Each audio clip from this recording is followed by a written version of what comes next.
Work பண்ணிகிட்ருக்கும்போதே bun butter jam craving ஆகிடுச்சு. ஜொமேட்டோவில் பார்த்தேன், பன்னுன்னு போட்டு பார்த்தா எவ்வளோ வெரைட்டிஸ் பாருங்கள். ஆனால் 200 பன் வாங்கி சாப்பிட்டா எங்கள் அம்மா என்னை வெளுத்துருவாங்க.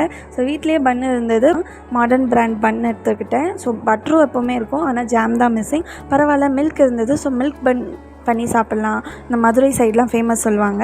ஸோ ஒரு கடாயை எடுத்துகிட்டு பன் போட்டுட்டு ரொம்ப நேரம் வெயிட் பண்ணிட்டேன் போல், நல்லா புகஞ்சிருச்சு. ஆனால் செம்மையாக தான் இருந்தது, எந்த குறையுமே இல்லை டேஸ்ட்டு.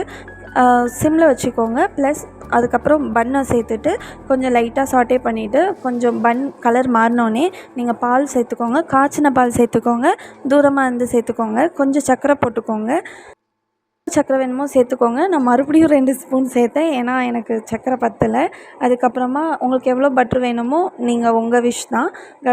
நல்லா அந்த மில்க்லாம் வற்றினோடனே எடுத்து பார்த்தீங்கன்னா செம்மையாக இருக்கும். மேலே லேஸாக பட்ரு சேர்த்துக்கோங்க, செம்மையாக இருக்கும்.